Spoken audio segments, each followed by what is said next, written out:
Mark రాసిన సువార్త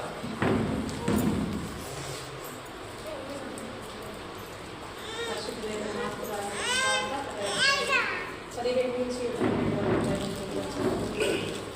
mark సువార్త 10:17 నుంచి 27 ఆయన బయలుదేరి మార్గంలో పోచుండగా ఒకడు పరిగెత్తుకుని వచ్చి ఆయన ఎదుట మోకాలు వెళ్ళి, సద్బోధకుడా, నిత్య జీవమునకు వారసులకు నేనేమి చేయదునని ఆయన అడిగాడు.